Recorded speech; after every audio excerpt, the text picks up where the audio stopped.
ಇಟ್ಕೊಂಡಾಗಿರ್ತಕ್ಕಂಥ ಒಂದು ಲೇಖನವನ್ನ ಹರಿವ ನದಿಗೆ ಮೈಯೆಲ್ಲ ಕಾಲು ಅಂತ ಹೇಳಿ ಅನ್ನಂಗನ ವಚನವನ್ನ ಮತ್ತೆ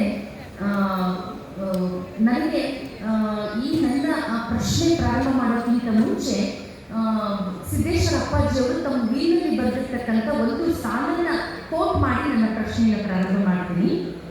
ನಿಸರ್ಗವು ಮೈ ಮನಸ್ಸುಗಳಿಗೆ ತಂಪೆನಿಸುತ್ತಿದೆ.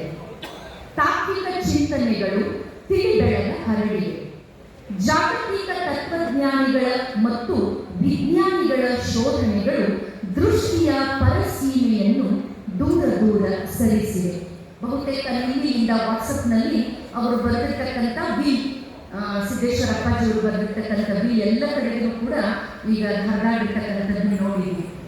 ಅದರಲ್ಲಿ ಪ್ರಮುಖವಾಗಿ ವಿಜ್ಞಾನವನ್ನೇ ಕುರಿತಾಗಿರ್ತಕ್ಕಂಥ ಪರಮ ಪೂಜ್ಯರ ತಿಳುವಳಿಕೆಯನ್ನ ತುಂಬಾ ಅದ್ಭುತವಾಗಿ ಅವರು ಒಂದೇ ಸಾಲಲ್ಲಿ ವ್ಯಾಖ್ಯಾನಿಸಿದ್ದಾರೆ. ನನಗೆ ತುಪ್ಪಿದದು ತುಳುಕದು ನೋಡ ಅಂತ ಹೇಳಿ ನನ್ನ ಲೇಖನವನ್ನು ಇಟ್ಕೊಂಡು ನಿಮ್ಮ ವಿಜ್ಞಾನ ಗ್ರಾಮದ ಪರಿಕಲ್ಪನೆ ಕುರಿತು ನಾನು ಅಂತ್ಯ ಮಾಡಿದ್ದೀನಿ ಆ ಲೇಖನವನ್ನ. ಆದರೆ ಇತ್ತೀಚೆಗೆ ಕೊಪ್ಪಳದಲ್ಲಿ ನಡೆದಿರ್ತಕ್ಕಂಥ ಒಂದು ಘಟನೆ, ಯಾಕಂದ್ರೆ ನಾನು ಬಾಗಲಕೋಟೆ ಮತ್ತು ಹುಬ್ಬಳ್ಳಿ ಬೆಳಗಾವಿ ಭಾಗದವರಾಗಿರೋದ್ರಿಂದ ಆ ಭಾಗದ ಅನೇಕ ಜನರ ಮತ್ತು ಸೌಲಭ್ಯ ಕೆಲವೊಂದು ಆಚರಣೆಗಳ ಬಗ್ಗೆ ನನಗೆ ಕಿವಿಗೆ ಬಿದ್ದಿರೋದು ನೋಡಿರೋದಿದೆ. ಕೊಪ್ಪಳದಲ್ಲಿ ಮೊನ್ನೆ ಮಗಳಿಗೆ ಆರಾಮಿಲ್ಲ ಅಂತ ಹೇಳೋ ಕಾರಣಕ್ಕೆ ಅವರು ದೇವದಾಸಿಯನ್ನಾಗಿ ಮಾಡಿರ್ತಕ್ಕಂಥದ್ದನ್ನ ನಾವು ರೀಸೆಂಟ್ ಆಗಿ ಓದಿದ್ವಿ. ಆ ರೀತಿಯಾಗಿ ಹೆಣ್ಮಕ್ಳಿಗೆ ಜಡೆಗಟ್ಟಿದ ತಕ್ಷಣ ಅದು ಯಾವ ವೈಜ್ಞಾನಿಕ ಕಾರಣಗಳು ಅಥವಾ ಕೆಲವೊಬ್ಬರಿಗೆ ನಂಬಿಕೆಗಳಿವೆ.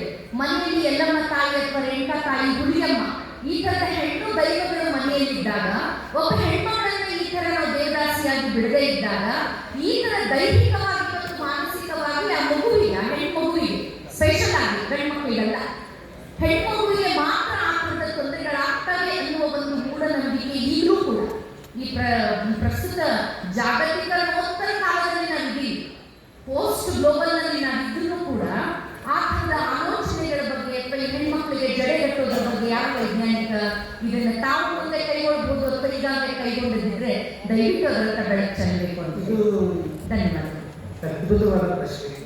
ಅದಕ್ಕಿಂತ ಮುಂಚೆ ಈ ವೇದಿಕೆಗೆ ಮತ್ತೊಂದು ಶೋಭೆ ಕೊಡುವಂಥದ್ದು